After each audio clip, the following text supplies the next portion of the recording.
Hello everybody, my name is Thomassen. I'm a senior here at the Marine Academy of Science and Technology, currently enrolled in Miss Green and Miss Moore's Systems Engineering 2 class, and today I'm going to be giving a formal progress update on my senior project, C-Scope. So this presentation is mostly going to cover the testing and results, and is going to finish with a summary of everything that we've gone over in the presentation. So let's get into the background. So here you can see this map of the Sandy Hook Bay and Navesink River area. The water quality in these areas has degraded over time, and that can be seen in this map. In these little crosshairs, you can see these are all areas, these are all locations that are registered to discharge waste into the Navesink River, and over time the amount of locations registered to discharge water into the Navesink River has increased, and we've seen water quality deteriorate in correlation with that. So this map basically shows yellow areas where pollution is not as bad, but the more green and blue the area is, the worse water pollution is in those areas. So why we should care about water quality? Water quality is very important in regards to biodiversity in the area, especially shellfish. Over the summer, I worked on a oyster farm, so oysters are very close to my heart.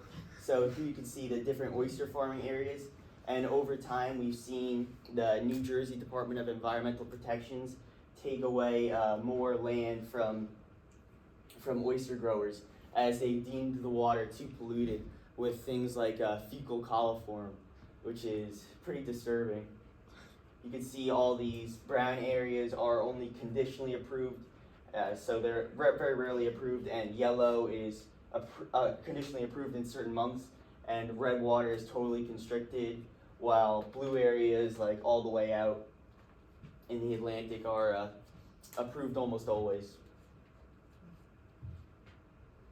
So my individual design brief. So my portion of the project, in my portion of the project, I'm going to be designing, developing, and preparing the hardware and circuitry required for a network of data collecting buoys to collect data on certain water parameters and transmit that data to Liam, who's going to create the app, so that app can be displayed to all its users. So let's start off with testing. So the first thing I wanted to test was the modem. So we have the hardware, which we're using, like the Arduino Maker MB1500 board, but we want to make sure that this board is actually connected. It can actually connect to the satellites as we intend.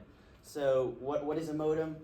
So the satellites use analog data to communicate, while your cell phones and microcontrollers use digital data, and the modem basically serves as a translator that takes the signal from the sensor and translates it into that analog form of data, so it can be sent up to the satellites and connect to the internet, and it's run through you're connecting to your internet service provider.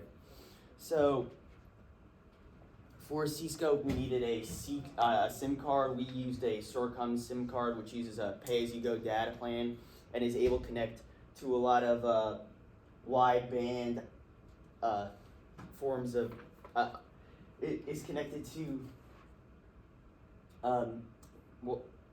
forms of communication that cover a wide area and are very low power. So here I run some sample code that was given through Arduino into the board, and these were the results we got. You could see that it connects to the net, it scans for the network, it finds a network. So in this case, it finds an AT&T network, it finds a T-Mobile, it finds these Verizon service providers, and it tries to determine which signal is the strongest. So here you can see in this line, it decides that AT&T is the strongest with a signal strength of 19, and it basically repeats this cycle in case that ever changes. So it's Sorcom, you're always getting the strongest signal. We could also see that the Arduino IoT registers the device as online, which means everything is functioning. So when we're ready to upload sensor code to it, we know that it's not going to be a problem with the microcontroller hardware, at least. This was a screenshot from my Sorocom dashboard. As you can see, the data is pretty inexpensive for storage. So for the pay-as-you-go data plan, I think I ran my sensors for about 2 hours, and my bill only totaled up to 77 cents, which is pretty good, and you can tell it's online by the one status here in the audit log.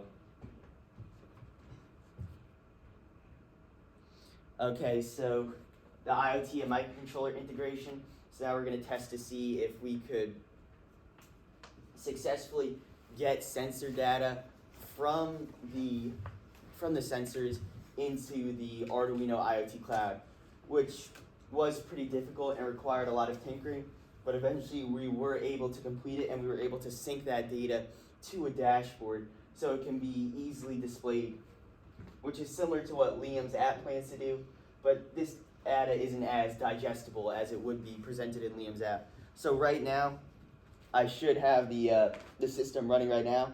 So it is currently collecting data, and when I first uploaded this code, it'll check for the SIM card, it'll check the status of the SIM card, it'll say the SIM card status is okay, then it'll run through the different protocols, and eventually you'll get a little line that says it connected to the Arduino IoT cloud, and it'll read your ID out. So that's how you know you're connected. So that means when I open my phone, if everything is working, like you can see the graph, I've been running it for about 30 minutes now, and it updates all the parameters live to my phone. So that shows me right now that everything is still working, and it will hopefully be working when we get into the very final stages of testing. So this is another image of the dashboard. So now we know that we're able to read from the sensors, and the sensors are working, but now we want to see if the sensors are accurate, which is this next stages of testing, which some of this testing did occur in my fish tank, which is pictured here, and no fish were harmed in the testing procedures. Okay, so I tested this in my fish tank water because I monitor this water very closely with test strips, so I'm always keeping track of parameters like pH and total dissolved solids and nitrates to make sure nothing's getting out of hand, so I know these parameters. I also use the parameters of Poland Springs water, which you can find its parameters online, so you could know like the total dissolved solids in Poland Springs water ranges from like 50 to 100, so you can see some total dissolved solids testing right here.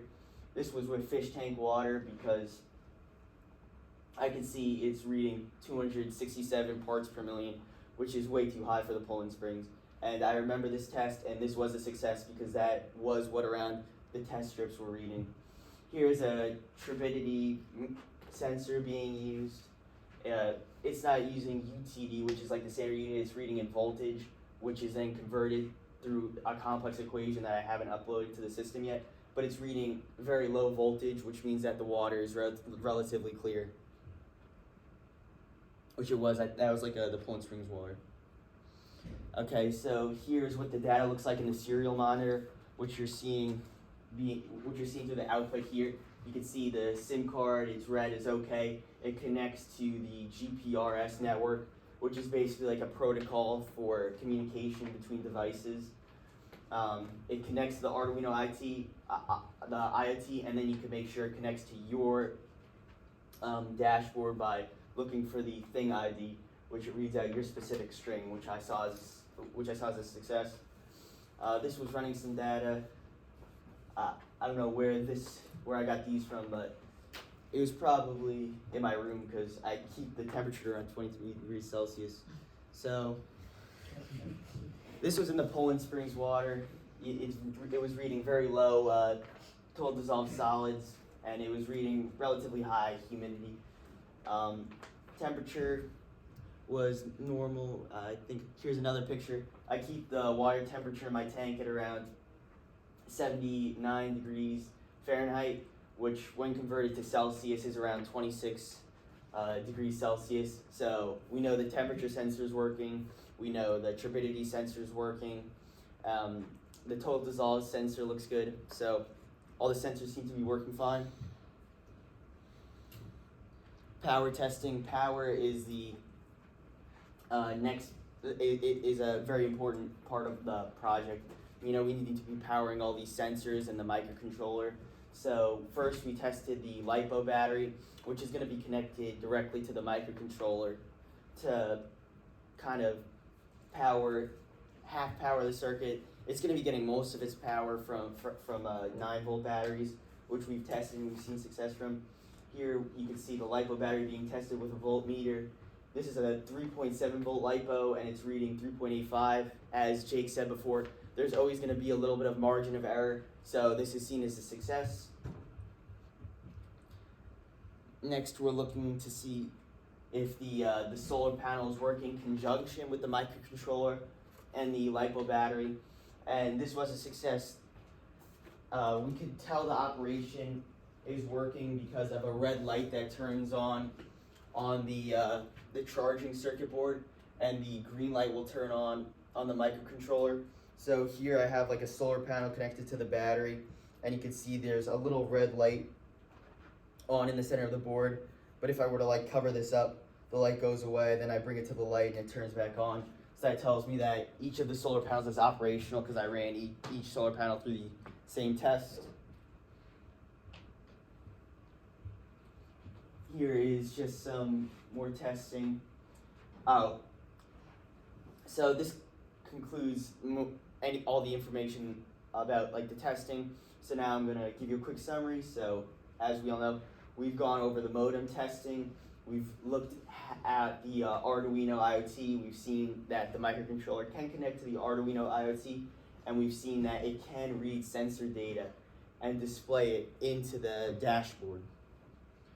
We've seen that the sensors all tested successfully and the power circuit is working, with the LiPo battery having the voltage that it should have and the solar panels functioning correctly at 8.2 volts with the LiPo battery at 3.7.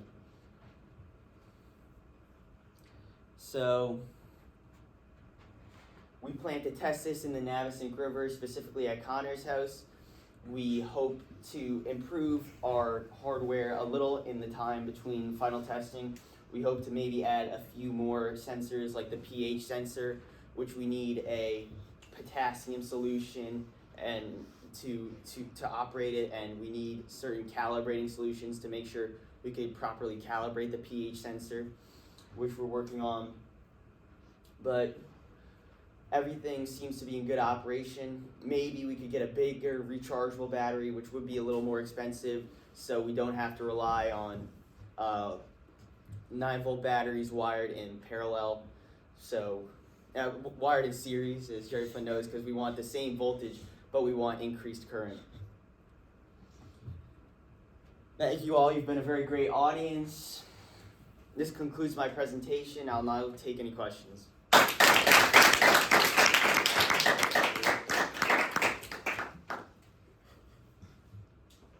Question, but where did you find the briefing? Was it one of the choices in the waffle? Yeah, Okay. It's one of the choices in the waffle. You click storyboard, and then the first option on the left is like the story map, which I think everybody did, and then there was briefing, and then there's another one, I forget, but I liked the briefing. It was very good. There's a lot of, I specifically liked all the different maps you have access to through ArcGIS. Like, I found it pretty cool that I could take all this data that's provided, that the New Jersey Department of Environmental Protections uploads to ArcGIS, and you could download the different layers, and you could stack layers on top of each other. So when you're looking at this map, you're actually looking at like 2 different layers. This first layer is all like the discharge centers for waste, and then this is the yellow and green and blue. That's another map that displays the level of pollution in certain areas. So like you could look at your own neighborhood. My neighborhood was in the dark blue. I don't know why that is.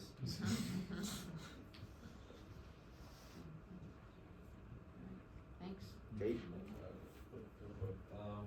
You said like one of the sensors were on, it was like a pay as you Yeah, go. it's a pay-as-you-go plan. Are the sensors on the entire time, or just like a portion of the time in the water? Well, in the water, thank you for reminding me of an improvement. I hope to Well, with the code that I'm uploading right now, you could set how often you want the sensors to retrieve like a data point. So I think I have it at like 1,000 milliseconds. So it's taking data like that. But I could set that to maybe once every 5 minutes, and then I could use a library provided by Arduino that would send the board into a sleep mode, so its power consumption is low, and then it would wake up, take a measurement, and then it'd go back to sleep. So I'd like to work with that. I think that'd be very interesting. Jerry? Jake kind of reminded me of it too. You said you ran it for 2 hours and that was the 77 cents Yeah. number. That's with that, whatever, like 110 millisecond delay or whatever? Yeah, that's 2 hours of constant run. Yeah, so if I was using it very, very sparsely, it wouldn't be that much. Well, yes, I was gonna ask, like, so you said it's 77 cents for basically taking data, with nonstop for Yeah. 2 hours. So wouldn't it be like basically zero if it's once every like 5 minutes, right? Like, I think it wouldn't be too much, but I think they factor in how often it's trying to connect to the modem. So each time it connects to the modem, it's probably charging something for that. But yeah, it'll be a pretty inexpensive process. Hugh. You said you wanted to integrate a pH sensor. Is that something you planned for and you still have all the parts for? I have the pH sensor. I'm just trying to figure out how I'm gonna make this solution. I think it's like a potassium chloride solution. So I'm probably gonna have to work with Miss Vaughn to create that solution to properly calibrate the sensor. Okay. Thank you.